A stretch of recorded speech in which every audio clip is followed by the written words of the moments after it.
Today, we have somebody special in our midst. Ella's pulse quickened, fear twisting in her chest. Jasmine, what am I doing here? What place is this? Well, Ella, she said, you have just been initiated into our secret cult. You're about to hear a story that carries the heart of Africa. Subscribe to African Folktales by MaC-Anison TV, where every week we share rarest African folktales you won't find anywhere else. Your subscription is the fuel that inspires us to bring you the very best of our storytelling heritage. When a drum is beaten too hard, it forgets its own rhythm. That was the unspoken law hanging in the air that evening. A truth as old as the red earth beneath their home. In every household, power can either build a child or quietly break one. And in that moment, fate held its breath. The room was thick with tension, the kind that presses against the chest and makes silence scream. Ella's small body trembled under the weight of fear, her tears falling like unanswered prayers. Cynthia's voice cut through the moment, shaking but brave. Honey, it's okay now. Please stop beating Ella like this. She's just a child. I don't like the way you're always hitting this girl. What exactly did she do that would warrant you beating her like this? You spanked her the first time, and now you're spanking her again. Do you want to injure her? An African proverb whispers, the child who is not embraced by the village will burn it down to feel its warmth. Cynthia wasn't defending disobedience, she was protecting a fragile soul. Mr. Simon stood stiff, his face carved from stone, authority dripping from his silence. Then slowly, he turned to Ella. Go to your room. Ella climbed the stairs like someone walking away from hope. Each step felt heavier than the last. Tears blurred her vision, and inside her little heart, one thought echoed like a curse she didn't understand. Daddy hates me. Daddy always beats me over little things. When the door to Ella's room closed, Simon turned sharply to his wife, anger flaring like dry grass in Harmattan. Cynthia, how many times have I told you that whenever I am correcting my children, you do not interfere, especially in their presence? What exactly are you trying to prove? His voice rose, sharp and unforgiving. The other day, I saw you beating Junior in my presence. Did I say anything? Did I interfere? No. You're always fond of doing this, Cynthia. Always. And it's not right. He inhaled deeply, as though trying to swallow his frustration. These are our children, for Christ's sake. We need to stand together. What kind of seeds are you trying to plant in their minds? Cynthia shook her head quickly, pain swimming in her eyes. Honey, it's not like that. The way you're beating this girl, it's as if she's your mate. Then thunder fell. Would you shut up? Would you shut your mouth? Cynthia froze. In African wisdom, when the elder's voice turns into fire, the younger ones learn fear, not wisdom. Simon continued, his words cutting deep. We are a team, and our home is not meant to be divided. Morning arrived quietly, as though the night's storm never happened. Lunch bags were packed with care. Uniforms were neat. Everything looked perfect, yet cracks hid beneath the surface. Junior's voice was soft and hopeful. Mommy, please, I want you to buy me sweets. Cynthia smiled, a mother's warmth filling the room. Ella joined eagerly. Mommy, please, I want one too. That night, after the children slept, Simon sat on the bed, burdened by thoughts he could not name. Leadership weighed heavy on him, yet wisdom whispered that authority without understanding is a lonely throne. Cynthia entered quietly. Honey, what's wrong? Simon looked up, his voice low, unresolved. Cynthia, have a seat. We really need to talk. Because when silence finally asks for a conversation, something is about to change. When sweetness is offered too freely, elders say, Check the hands before you taste the gift. On a quiet school morning, where innocence wore uniforms and laughter rang like bells, darkness walked in softly and smiling like a child. At school, a new student arrived in Ella's class. Her name was Jasmine. She was 5 years old, just like Ella, and they were both placed in Nursery 3. From the very first day, Jasmine stood out, not because she was loud or rude or troublesome, but because she was different. There was an ease about her, a confidence that did not belong to children her age, a calm smile that never left her lips. Every morning, Jasmine arrived with plenty of snacks, biscuits wrapped in shiny packs, sweets glowing in bright colors, treats that caught every child's eye. But what shocked everyone was not the snacks themselves. It was what Jasmine did with them. She shared, freely, happily, without hesitation. An old African saying warns, "The river that overflows without season is watched carefully." But no one was watching. No one except fate. Their class teacher, Mrs. Debbie, saw nothing wrong with Jasmine's generosity. In fact, she admired it. She praised Jasmine openly, smiling whenever she watched her give food to others. She never cautioned her. She never warned her. And so, Jasmine continued, one day, during a test, Mrs. Debbie paired Jasmine and Ella to sit together. That was how their friendship began. From that day on, they became close. Every break time, they played together. They laughed, they talked, and when it was time to eat lunch, Ella would quietly bring out her food. Jasmine would smile brightly and say, "Come, let's share my food." But Ella would always shake her head. "No," she would say softly. "Daddy will spank me. Daddy said I should not eat people's food outside." Jasmine nodded slowly, studying her. "Okay. See, I brought sweets and biscuits. Different kinds." Ella stared. She was tempted, very tempted. But she shook her head again. "Thank you. I'll just tell my mommy to buy it for me." Jasmine noticed the sadness in Ella's eyes. "Why are you looking sad?" Ella sighed. "Daddy never allows us to eat these kinds of snacks." Jasmine frowned. "Maybe your daddy doesn't like you?" Ella shook her head quickly. "I don't think so." Jasmine leaned closer, her voice lower. "Then your daddy doesn't have to find out." Ella stiffened. "Keeping secrets from our parents is bad." Jasmine smiled, slow, calm, dangerous. "Daddy is not here at school, right?" Ella hesitated. "No." "Exactly." At that moment, Ella did not know the truth. She did not know that Jasmine was not the sweet, innocent girl she appeared to be.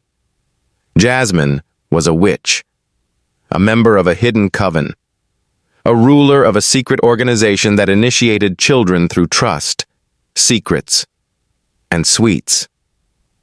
And now, Ella was her next target. Because when evil comes for a child, it never knocks loudly, it whispers. Happiness, like a fleeting shadow, can appear in a heartbeat and vanish the next, but in the laughter of children it leaves a mark that even time cannot erase. The morning sun spilled gold across the living room floor, catching the excited chaos of two little hearts who had just heard the words every child dreams of. "We're going out today." It was Saturday, and Mr. Simon decided that he and his wife, Cynthia, would take the children on a trip. The moment the children heard the news, excitement exploded through the house like fireworks. Ella and Junior could hardly contain themselves, running from one room to the other, their laughter bouncing off the walls. Their little feet echoed like drums of joy against the polished floor.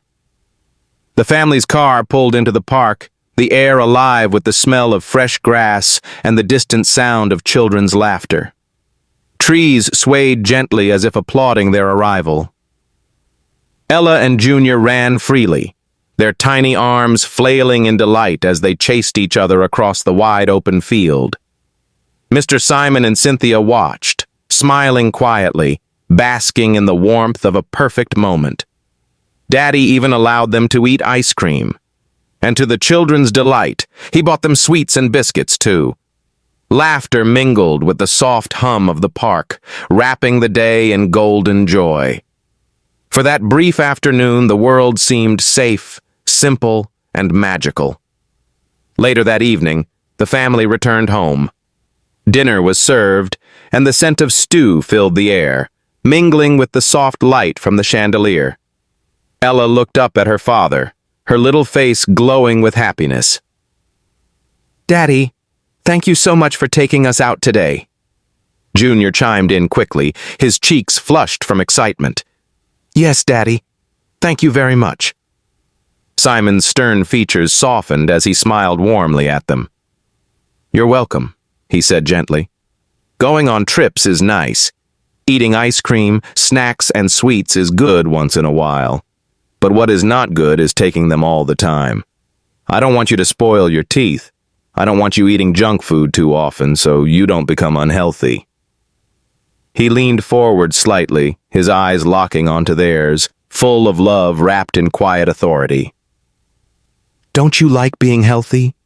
Don't you like playing around? Don't you like the fact that you can do all the things you love to do?" Ella and Junior nodded eagerly. "Yes, Daddy," they said together.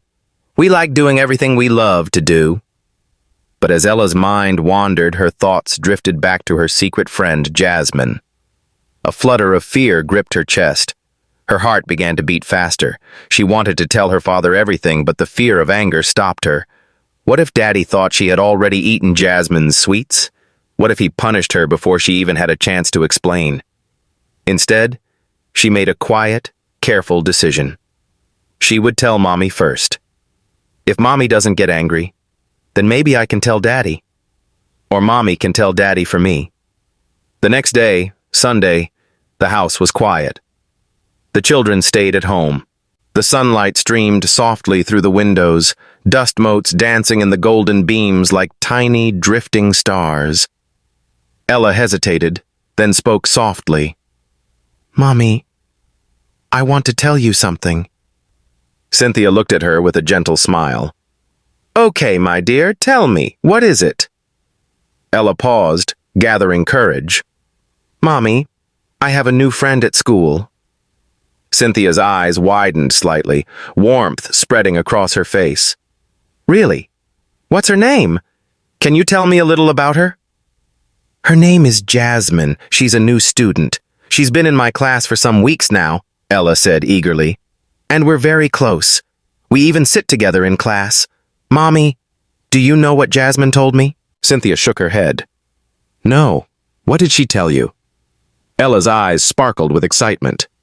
"She told me that she will always bring extra snacks and sweets for the both of us from her house." Cynthia smiled, touched by the thoughtfulness of a child. "Oh, really? She's a very good girl. A very good girl." Ella's voice grew softer, pleading.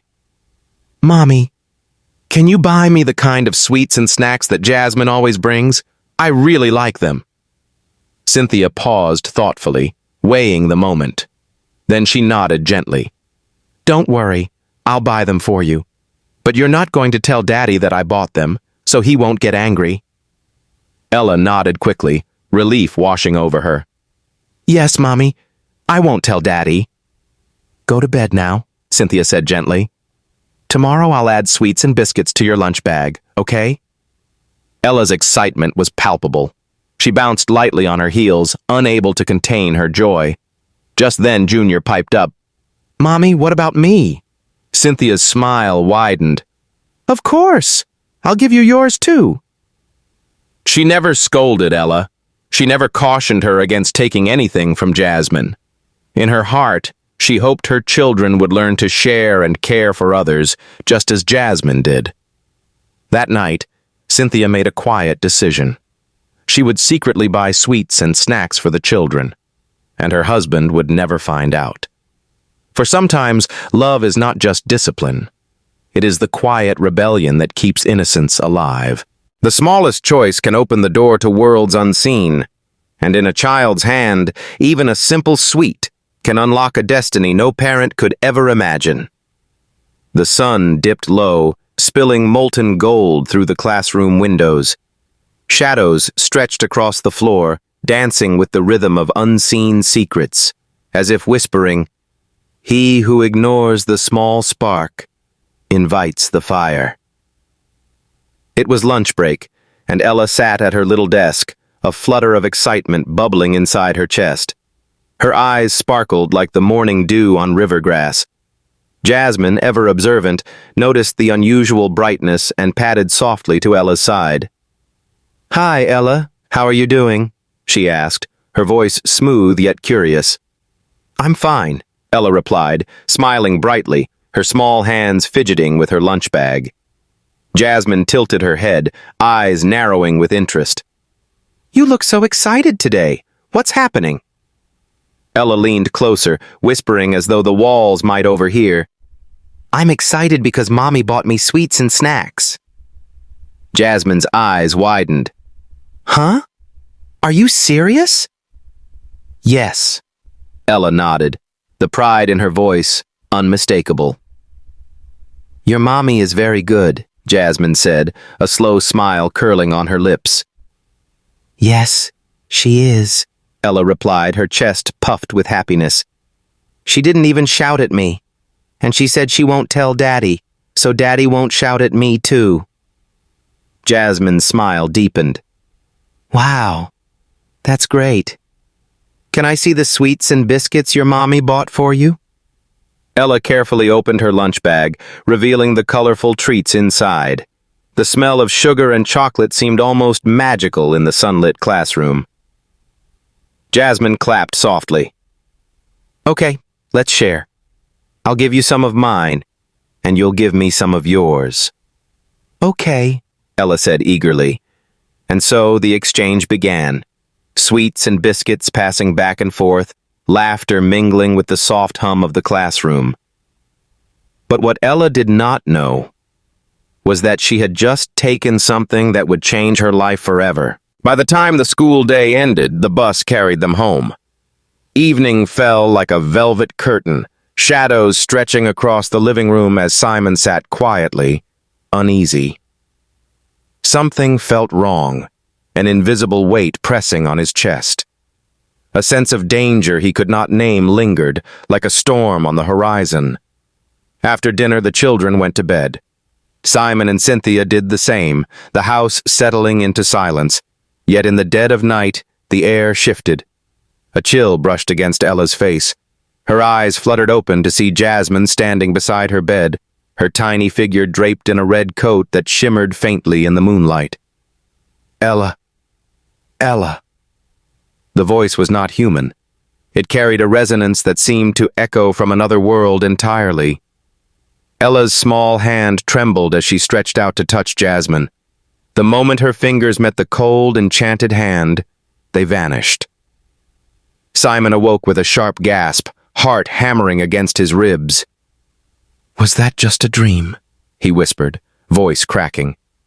He rose cautiously, checking the children's rooms. Junior slept soundly, and Ella was asleep too. Relief washed over him, though unease lingered. At the coven, Ella opened her eyes to a world she did not know existed. A red coat adorned her small frame, and she sat amidst a wide circle of children. Faces she recognized from school looked back at her, yet their eyes glowed with a strange intensity. At the center, Jasmine hovered above the ground, perched on a floating throne that shimmered faintly. Her gaze swept over the circle like a ruler assessing her kingdom. "Hello, my friends," she said, her voice commanding yet playful. "Today, we have somebody special in our midst." Ella's pulse quickened, fear twisting in her chest. "Jasmine, what am I doing here? What place is this?" Jasmine leaned forward, her smile calm yet sharp. "Well, Ella," she said, You have just been initiated into our secret cult. Ella froze, the words sinking in like stones. Don't worry, Jasmine continued, her voice now soft, persuasive. In this cult, we make sure you receive all the power you need, so that your mommy and daddy will always give you whatever you want. She gestured proudly at the children around them. That is why I am able to bring plenty of sweets and biscuits to school. That is why my mommy and daddy never shout at me. Ella swallowed hard, her small hand clutching the folds of her red coat. In this cult, Jasmine whispered, we will give you power so that your mommy and daddy will never beat you again. In fact, they will adore you. They will love you more than they ever loved you before. Ella's eyes widened. Huh? She whispered. I'll get anything I've ever wanted? Jasmine's grin broadened, arms spreading as though embracing infinite possibilities. Yes, she said. All the sweets, all the snacks, all the toys, whatever you want. That's why we're all here. Ella's fear began to melt into amazement. Wow, she breathed softly. Jasmine chuckled, her voice a mixture of warmth and warning. I know, right? But there are little sacrifices to pay. Ella frowned, confusion knitting her small brow. What sacrifice? She asked. What do you mean? Jasmine waved a hand dismissively, eyes glinting with secrets. Oh, don't worry about that. When the time comes, you'll know. She leaned back, floating slightly above her throne, a queen in her hidden world. Anyway, welcome. And in that moment, Ella realized life as she knew it had changed forever.